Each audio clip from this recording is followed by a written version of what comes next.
Boa noite a todos.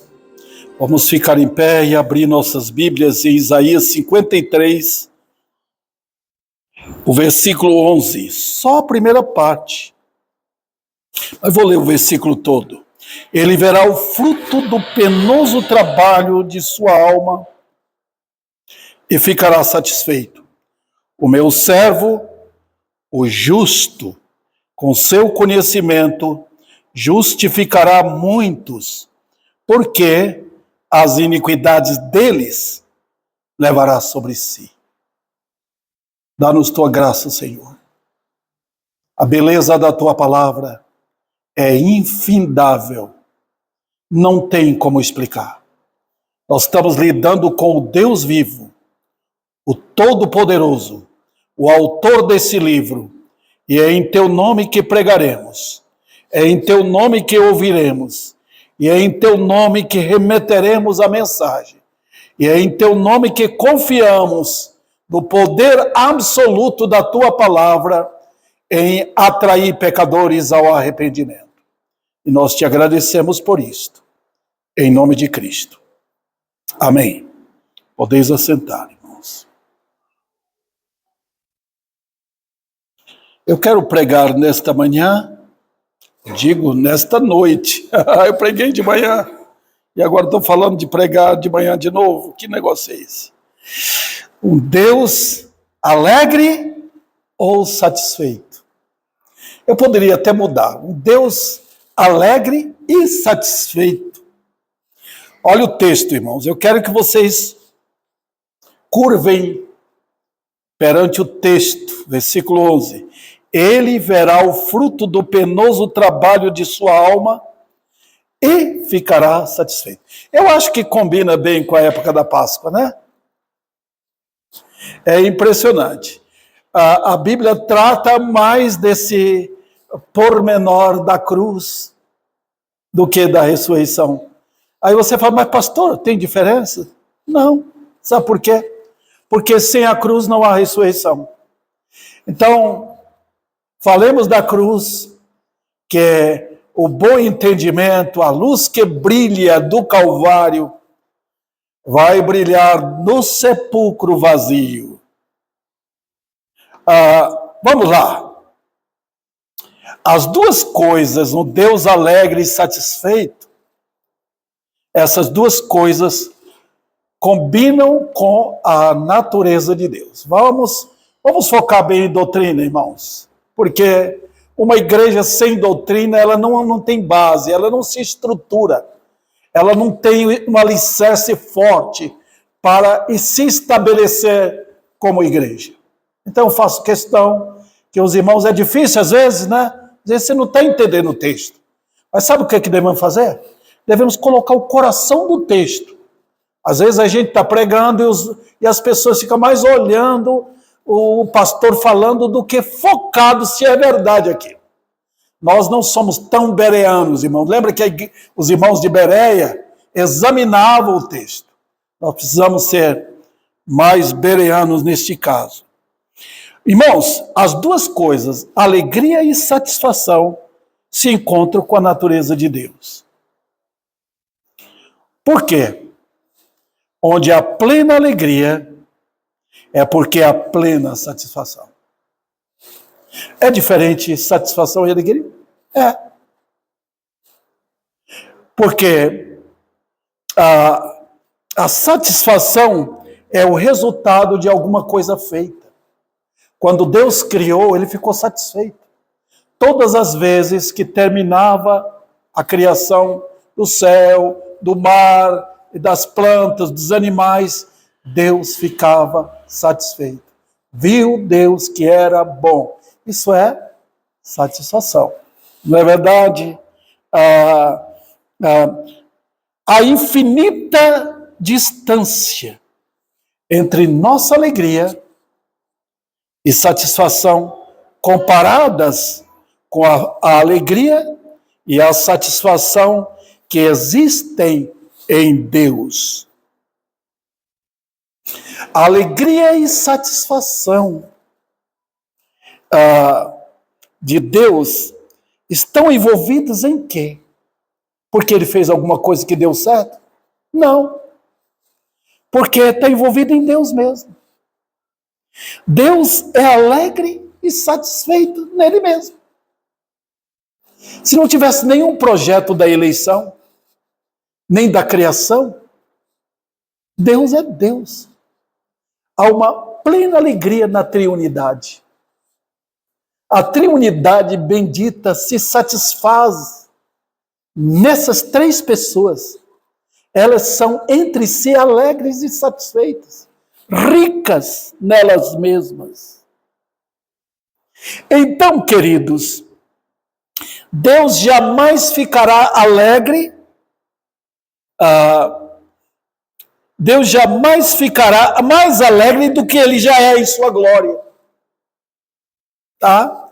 Se você tirar a satisfação de um rico, aqui em Ribeirão, no Brasil, no mundo, vamos pensar no caso de Elon Musk, que é um homem muito rico, muitíssimo. Mas se tirar um pouco dos bens dele, você tira a satisfação dele. Ele não quer perder, mas tira. No caso de Deus, nunca pode tirar a satisfação e a alegria que existe nele. Não há meio de esvaziar Deus. Se você pegar 1 litro de água do mar para jogar no deserto, você deixou o mar 1 litro mais vazio. Em Deus não há como tirar. Veja, queridos, ele jamais ficará mais satisfeito do que ele já é, mais alegre do que ele já é. Então, não há meio de esvaziar Deus de sua glória e de sua majestade. Não há. Ninguém consegue. Ele é triunfante, glorioso no amar, no punir, no jogar o ímpio no inferno, no salvar perdidos. Ele é Deus. Ele é glorificado em todos os seus atributos. Agora, falei pouco, porque o assunto é tão abundante, tão profundo. Mas vamos olhar para o texto? O que é que o texto diz? Veja, ele verá o fruto do trabalho da sua alma e ficará satisfeito. O que é isso? Isso nos deixa perplexos, irmãos. Porque Deus precisou de alguma coisa para ficar satisfeito. O texto está dizendo aqui, ele verá o fruto do penoso trabalho de sua alma e ficará satisfeito. Mas eu acabei de falar que Deus não precisa mais de qualquer coisa para ficar satisfeito. Ele não é já satisfeito em si mesmo. Veja, irmãos, que o texto mostra que houve um momento na história que Deus buscou satisfação. Agora, eu, como crente, achei satisfação em Cristo. Vocês também. Mas Deus buscando satisfação, sim, o texto está dizendo, ele ficará satisfeito. O que é que o texto quer nos ensinar? Então eu tenho aqui 4 assuntos para serem tratados. Vamos lá. Primeiro eu vou falar sobre a busca, Deus buscando satisfação. Depois eu vou falar sobre a história dessa busca por satisfação. Depois eu falarei sobre o que trouxe satisfação em Deus. E por fim, pecadores achando satisfação nele. Vamos lá. Primeiro, Deus a busca de satisfação.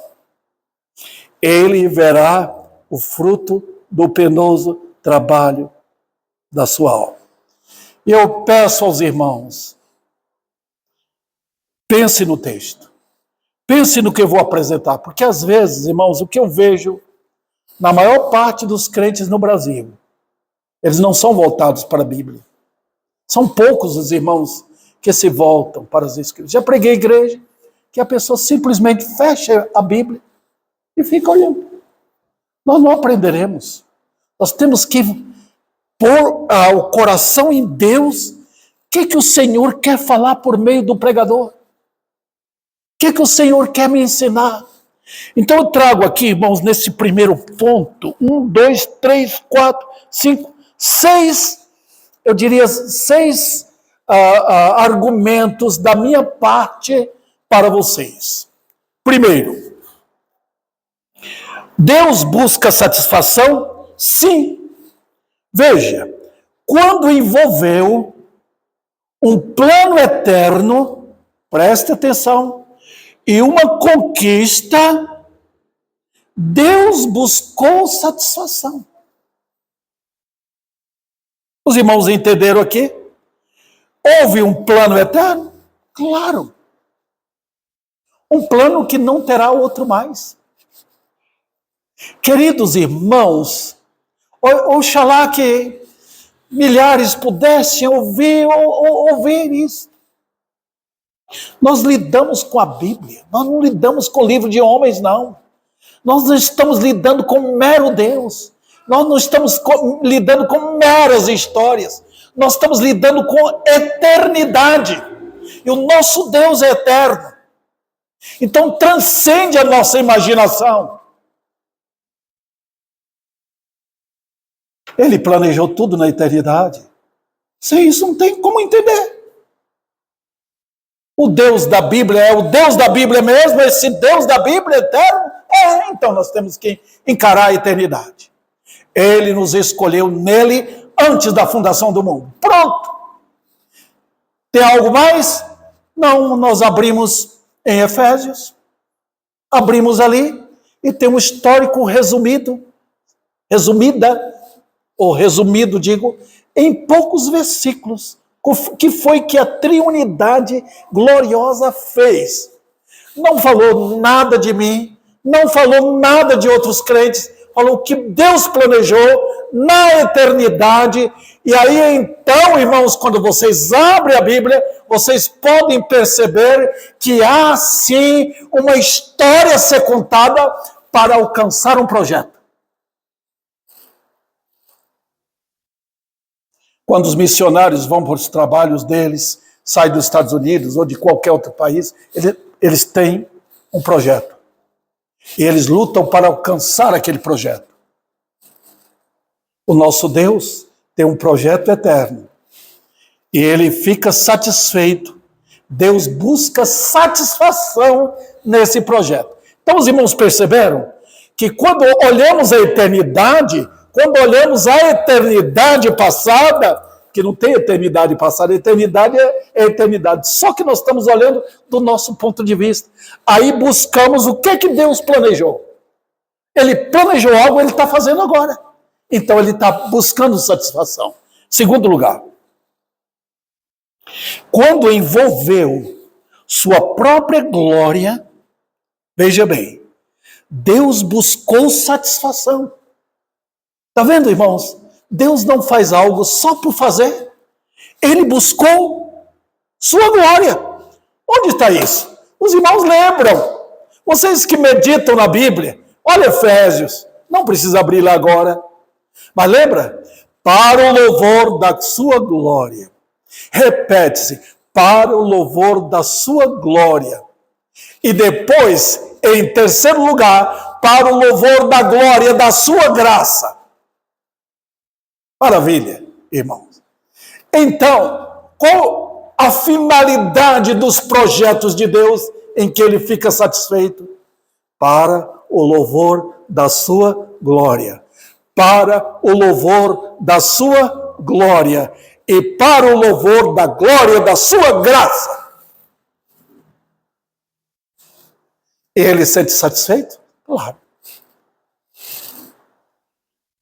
Em terceiro lugar, quando Deus entrou em luta a fim de vencer o mal e destruir qualquer manifestação do mal no universo, Deus buscou satisfação. O projeto era mais do que tudo, irmãos, tirar o pecado do universo, tirar qualquer possibilidade do pecado entrar normalmente. Isso custaria a morte do filho, fulminando na sua morte o poder do pecado e o poder da morte.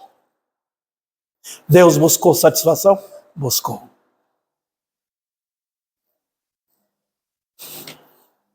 Maravilha.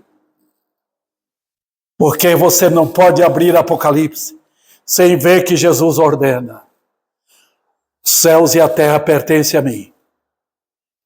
Sai, Satanás, todos os inimigos, os demônios, os pecadores impenitentes serão atirados lá no lago de fogo, para que todo o universo vejam quem é Deus, um Deus satisfeito.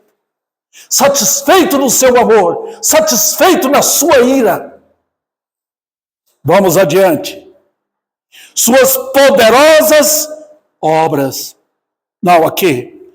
Quando envolveu o fato de uma conquista da graça, a fim de demonstrar suas poderosas obras de salvação, Deus buscou satisfação. Que o alvo foram os eleitos. Olha que maravilha, irmãos. Deus elegeu um povo em Cristo para ser dele. É teu. Lembra que Jesus fala em João 17? Aqueles que tu me deste. Impressionante. Ele coloca no coletivo. Aqueles que tu me deste. Quando ele fala de conquista, aquele que ele me dá. Ele coloca no passado e no presente. No passado, o Pai entregou todos. No presente, ele dá um por um. Deus está satisfeito? Claro. Claro. Olha a satisfação, irmãos, dessa maravilhosa conquista. Quando o filho chegou lá no céu, quando ele subiu, que ele entrou. Mas, irmãos, olha, imagina a grandeza, a glória, a alegria, a saudação dos anjos no vitorioso Senhor. Quando ele entrou, eis-me aqui. Aquele que havia descido e passado 3 anos longe do Pai nesse sentido, ele retorna, eis-me aqui. Eu fui como unigênito, voltei como primogênito. Eu fui sozinho e eis-me aqui com os filhos que tu me deste. Que maravilha! Suas poderosas obras de salvação. Deus buscou satisfação. Ah, Deus o Pai está satisfeito. Foi conquistado.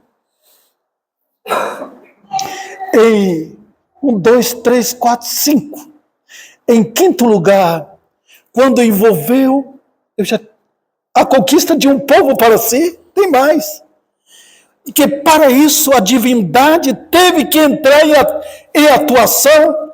Deus ficou satisfeito, porque não foi só o filho. Não, irmãos, nós temos 3 pessoas agindo. O Pai escolheu, o Filho se deu, e o Espírito chama. Já imaginou? É um trabalho, não é unilateral. Deus entrou em ação. É um projeto glorioso que envolve a Trindade. E Deus está satisfeito? Ah. Não houve uma pessoa da Trindade que falhou. Não houve.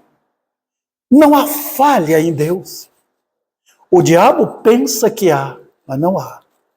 Não há falha, irmãos, em nenhum projeto. Parece que sim. Parecia que Satanás ia derrotar Deus, mas não. Ele foi pego de surpresa com algo que ele jamais conhecia. Há uma história chamada graça. E onde é Satanás não entra? Ele entra na criação, ele detona tudo, ele deturpa tudo, ele promove conturbação, poluição em todas as áreas do pecado, mas onde entra a graça, ele não pode entrar.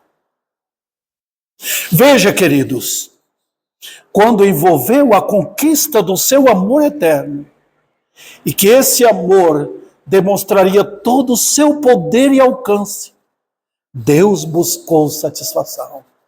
Ele quis tornar conhecido esse amor. E então ele envolve. A voz do Senhor ressoa na palavra. Eu te amei. Olha como ele coloca todos os milhões e milhões de eleitos. Ele coloca todos juntos e chama ele, minha igreja, meu povo, minha família, meu corpo. E diz para esse grupo todo, eu te amei. E interessante, não há nenhum crente que fica sem ouvir. Não há. Porque ele fala coletivamente, mas fala aos ouvidos, como se tivesse um marido falando para a esposa, eu te amo. Ele fala, eu te amei. Ele buscou satisfação. Buscou. Vamos para o segundo ponto.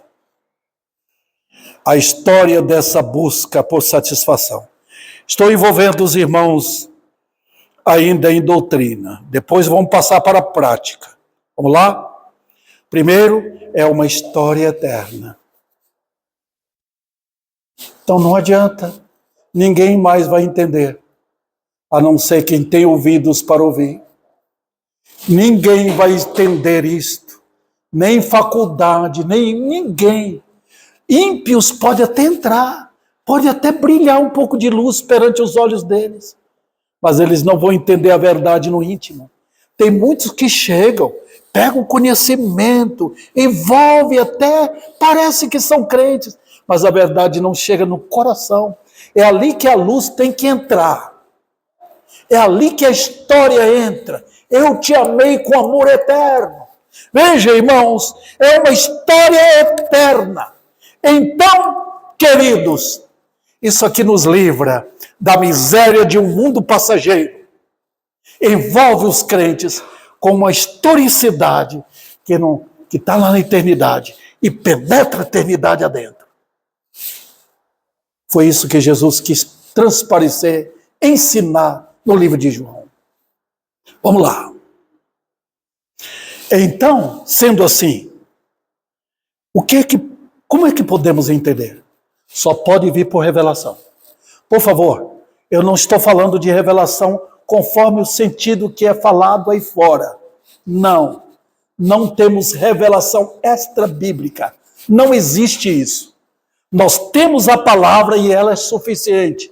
Nós temos esta revelação. É por isso que eu estou dizendo para entender coisas eternas tem que ser por revelação. Não tem outro jeito. E como nós já temos a revelação escrita, como eu devo me humilhar perante a Bíblia. Como eu devo prostrar como pó perante as sagradas letras. Não é verdade? Segundo lugar, é uma história do incrível e persistente amor de Deus. E aqui eu devo falar para os irmãos. Eu já citei um pouco sobre isso. É um amor eterno. Então não é amor de uma igreja, não. Não é o amor do pastor. Não é o amor que você encontra no meio social. É amor eterno. É o supremo amor de Deus. Achado em quem? Em Cristo. Aquele que diz que ele amou a igreja. Eu só posso entender o amor de Deus em Cristo. Eu só posso beber desse amor em Cristo. Eu só posso sentir esse amor em Cristo. E Paulo fala para nós lutarmos para compreender a dimensão, quer dizer, a largura, até onde vai, a altura, até onde sobe, e a profundidade, Queridos irmãos, olha o que Deus faz. Ele nos leva horizontalmente para compreender que tamanho é. Não tem dimensão. Ele nos mostra o inferno. Ele nos arrancou de lá, amor. E agora ele nos faz olhar para cima, para onde eu irei. É glória eterna. É também um amor sacrificial. Tem um amor maior do que o do meu Senhor por mim? Ele me amou. Ele foi à cruz por mim. Ele enfrentou tudo por mim. Se tivesse um só eleito, ele iria na cruz por aquele eleito. Mas ele tem tantos milhões de eleitos e todos são um nele. Não há diferença. Não há um eleito melhor do que o outro. Todos são igualmente amados. Como é que alguém pode amar tantos milhões de pessoas ao mesmo tempo, a ponto de todos sentirem a mesma alegria, o mesmo prazer, a mesma riqueza, o mesmo gozo, o mesmo canto, o mesmo poema? Como pode?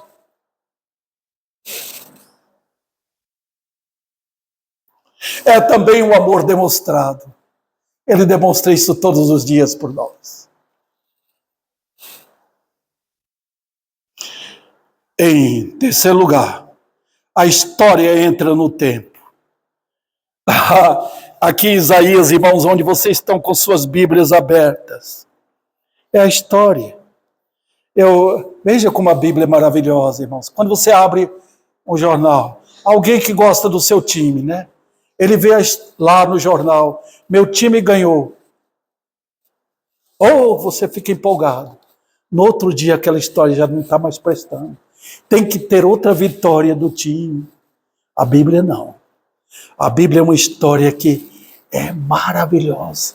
A história de 500, 1000, 2000 anos atrás é tão gostosa a história como é para agora mesmo.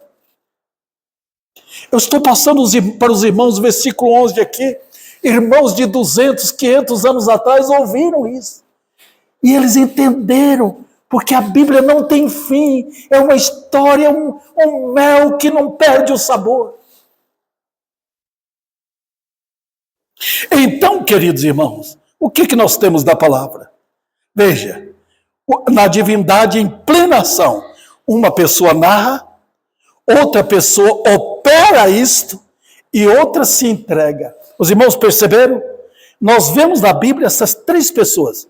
Uma pessoa narrando, outra pessoa operando e outra passivamente se entregando. Não é maravilhoso isto? Claro!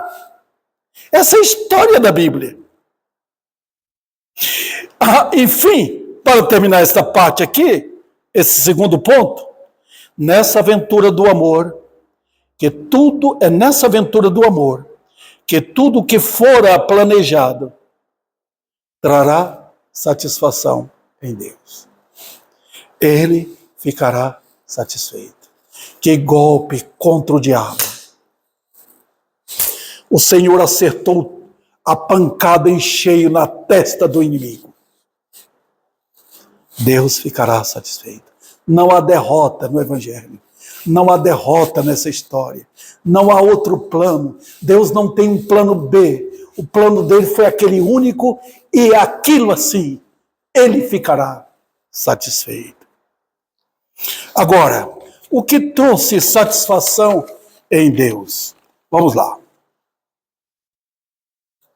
Primeiro, o prazer em seu filho como alguém que lhe obedeceu. Interessante. Deus tem satisfação em Deus mesmo. Mas ninguém, nem anjo, nem homem nenhum, ninguém. Deus tem satisfação na perfeição e a perfeição está em Deus mesmo. E quem foi que ele encontrou para isso? O próprio Filho. Você vê a conversa do pai e do filho em todo o Velho Testamento. Um não chama pai, nem outro chama filho. São duas pessoas conversando. Quando desponta o Novo Testamento, aí aparece sim o pai falando: esse é meu filho amado e nele eu tenho prazer. Olha, irmãos, há satisfação, sim, Quem veio efetuar a obra da redenção não foi qualquer pessoa, foi o Cordeiro de Deus e não do homem. Foi o Cordeiro de Deus e não dos judeus. Foi o Cordeiro de Deus e não de Abraão. Foi o Cordeiro de Deus e não de religião. Foi o Cordeiro do céu. E Deus tem prazer nele. Perfeito Cordeiro. Ele foi apresentado desde a criação do mundo. Deus apresentou em forma daquele animal, mostrando. O próprio Cordeiro estava mostrando para Adão e Eva. Quando matou o animal, tirou a pele para fazer vestimentas para ele. A doutrina da justiça. E aqui, queridos irmãos, está o justo se apresentando. Veja mais, irmãos, o prazer que ele teve em ver sua conquista na cruz, expressando seu poderoso e eterno amor ao Pai e aos eleitos. Que amor!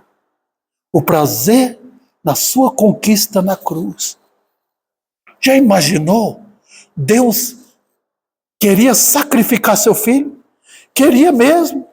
Deus, o Pai, enfiaria o cutelo dele no coração do seu filho? Sim. Você vê isso no Êxodo. Deus mandando Israel matar o cordeiro, abrir, mostrar o peito dele, mostrar as patas dele, mostrar a cabeça dele.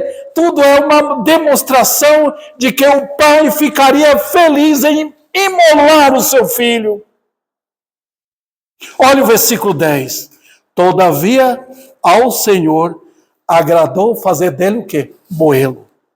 Como é que ele daria aos eleitos o pão sem moer o trigo? Como? Não pode. Tem que se entregar. Ele, o corpo dele, moído para ser pão. E o sangue dele para ser o nosso o motivo da nossa expiação. Queridos irmãos, veja, ele foi na cruz, e que prazer, que prazer. Quem poderia tirá-lo desse objetivo? Irmãos, quem tem prazer em morrer? O amor? O amor não escolhe morrer por escolher morrer. Não foi morte de um Marte, foi morte de um homem que se tornou cordeiro por amor ao seu povo, para ver seu povo livre do inferno, livre da ira de Deus. Ele se expôs na cruz, ele abriu seus braços e pode dizer, pode me esmagar. Quem foi que matou? Foi Deus o Pai, que pegou todos os meus pecados e jogou, atirou como fosse flecha, espetando totalmente. No tempo do domínio da Igreja Católica, matando crentes, havia uma morte terrível que eles faziam com crentes em Cristo, irmãos. Eles pegavam o crente e amarravam em volta de um ídolo, assim grosso, né? Amarrava. E havia vários buracos naqueles ídolos. Quando eles amarravam, saía facas de dentro desses ídolos, espetando todo o crente. Na cruz, milhões e milhões de facadas dos nossos pecados furaram, atravessaram, moeram o glorioso Filho de Deus. Também, meus irmãos, o prazer em ver todos os inimigos postos debaixo dos pés e o triunfo. O Pai exaltou seu Filho acima de todo nome. Que maravilha, irmãos! Quando Cristo desceu, parecia que o diabo triunfaria. Parecia que o diabo fez os céus se baixarem e render a ele. Mas não. Aquele que desceu é o mesmo que subiu. Impressionante. Humilhação e glória. Foi um ver, irmãos. Ele desceu e subiu. Está vendo? Humilhação e glória. Para colocar onde? Aquele que foi lá perto do inferno, viu o inferno, detonou o inferno, fechou a porta do inferno para que nenhum eleito caia lá. Ele subiu agora triunfante, acima de todo nome. Que incrível, irmãos! Olha, e todos os inimigos postos debaixo dos pés. Vocês já imaginaram aquele dia? Quando inimigos, eu vejo os homens brincando, mulheres brincando com o pecado, zombando de Deus. Eles vão estar debaixo dos pés do Senhor. E milhares vão ter que dobrar a mão. Eu vejo assim posso ouvir aquele barulho de joelho rangendo e pescoço também parecendo quebrados, para declarar, humilhar, cair perante o Senhor e declarar que Ele é o Senhor. Os inimigos postos, antes de serem lançados no lago de fogo.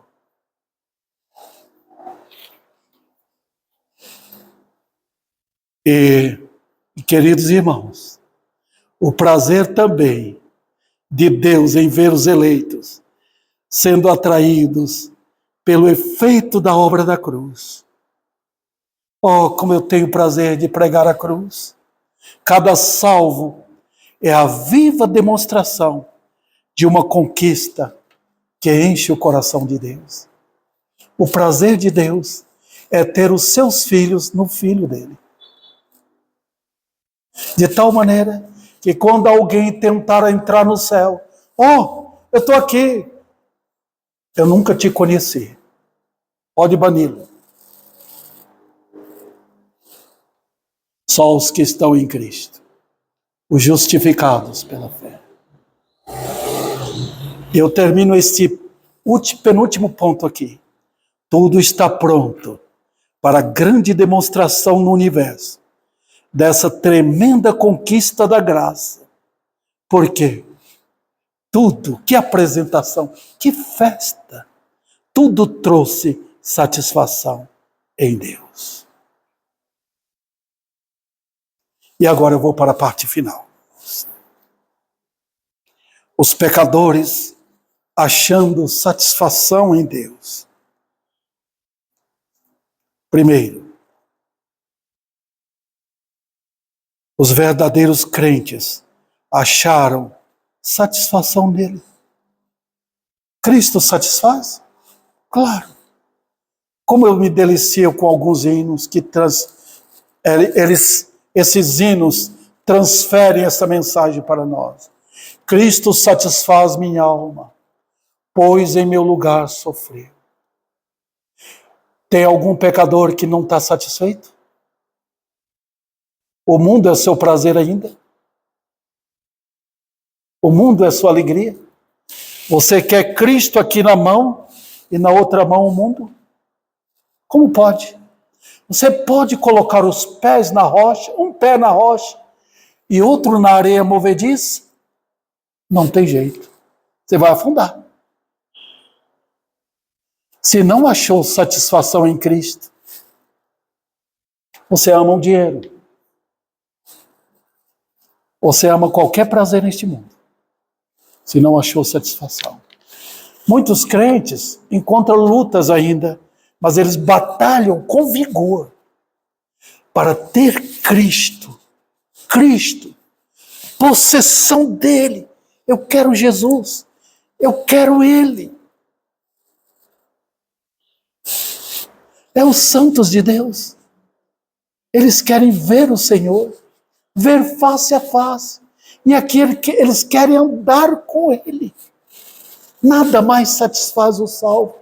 Então eles não têm medo de mais nada, não têm medo da morte, não têm medo de nada disso, nem da pobreza, nem da doença.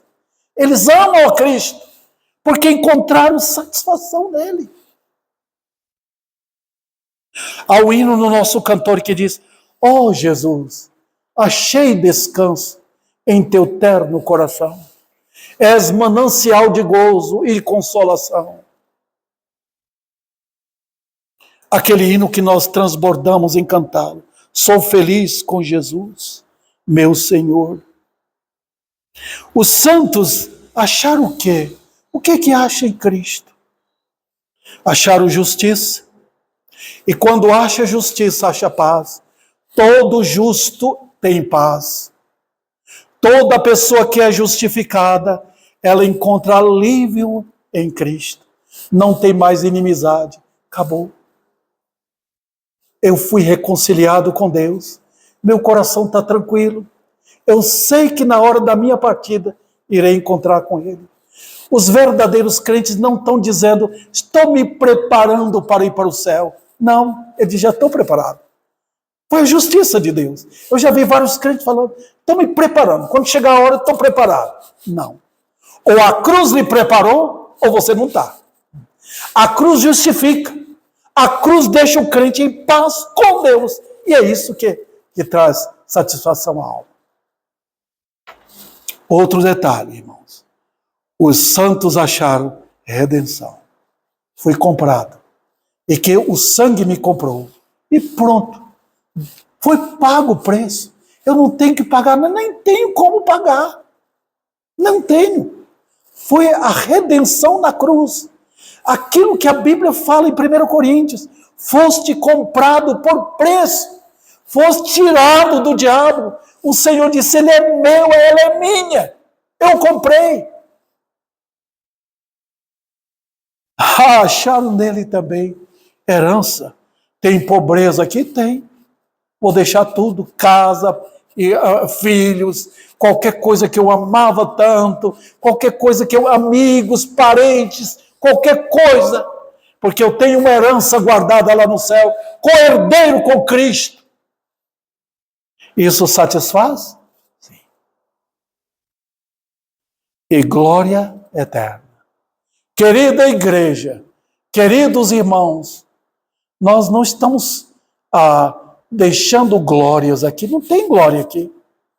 Não tem glória. Onde há pecado, há glória? Não. Tudo aqui é miséria. Tudo aqui é carcomido pela morte. Tudo vai embora. Estamos indo para a glória. Nós não chegamos lá ainda. Tudo lá é perfeito. Corpo perfeito. Família perfeita. Mente perfeita. Tudo perfeito. Isso não satisfaz?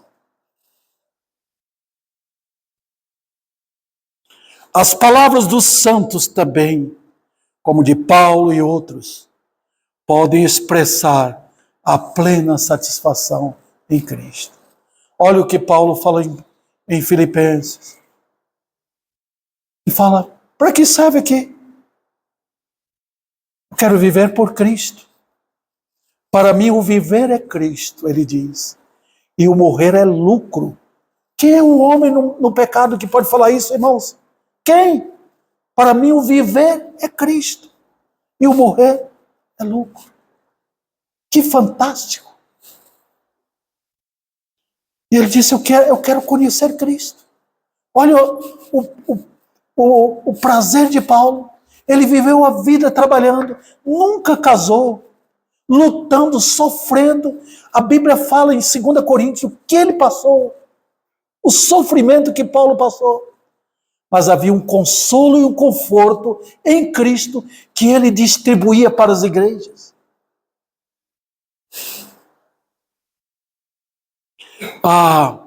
Também, queridos irmãos, os pecadores só podem achar satisfação em Cristo. Os pecadores neste mundo, eles não sabem, mas eles estão numa caverna tenebrosa, sem saída. A Bíblia fala que os ímpios estão tudo bem assim, né? Tem dinheiro, tem casa, tem saúde, tem até a sua religião, mas quando chega o medo, ele se apavora até de uma folha seca. Um homem lá nos Estados Unidos foi levado para a cadeira elétrica. Elias foi sentenciado à morte. Na hora de levar, ele falou, pode me deixar, solta, eu não tenho medo. Ele foi andando, mas quando chegou perto da cadeira elétrica, que ele viu já de perto o terror que se aproximava, ele deu um grito, querendo escapar. Os homens de hoje, aqui em Ribeirão Preto, aqui no Brasil, não sabem o que é a ira de Deus. Não sabem do terror que lhes espera. Eles pensam que pode brincar, fantasiar com o nome de Jesus, fantasiarem de oração, de louvor. Pensam. Eles não sabem o que é o terror que lhes aguarda. Oh, queridos, oh, meus amigos, curvem para Cristo, caia aos pés do Rei. Ele é o Filho de Deus, glorioso Senhor, dono absoluto de toda a criação. Até uma folha seca que cai da árvore é dele. Então cai perante ele.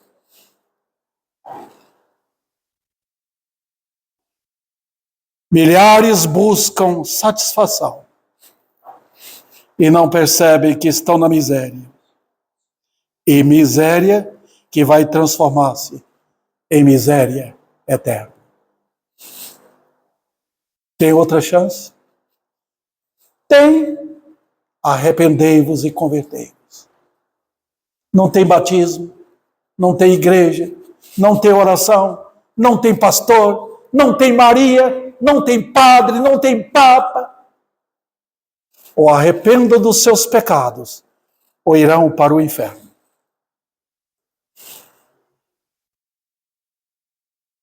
Outros buscam satisfação nessas coisas que eu mencionei, mas é tudo inútil. A mensagem convida pecadores ao arrependimento. Venha Cristo. A eterna miséria da alma sem Cristo. Onde Cristo não reina, então é o pecado que reina. Quando aquela usina nuclear de Chernobyl, lá na Rússia, vazou, a cidade ficou estranha, todo mundo teve que, ninguém mora lá. Para entrar lá tem que ser equipado. Um povo sem Deus, é como ocorreu em Chernobyl. Um povo sem Cristo. A alma do homem sem Cristo é uma alma terrível lá dentro. Não tem chuva, é tudo vazio, é tudo seco, não há fruto, nem na sua casa, nem na escola, nem no trabalho. Só há tristeza lá dentro, só há miséria, só há vergonha no pecado. Onde Cristo não reina, o pecado reina. A glória na salvação, mas a glória suprema não é a salvação, é o Salvador. Jesus diz, vinde a mim, vinde a mim. Pregadores estão dizendo, não quer fazer uma decisão, Jesus está chamando, vinde a mim. É o pecador vindo a ele, é o pecador achando Jesus, entrando nele, encontrando satisfação nele. Mas no pecado os homens têm quem? Satanás como Deus, a morte como seu pastor, o mundo como seu céu e o inferno como seu destino. Que o Senhor aplique a sua palavra em cada coração.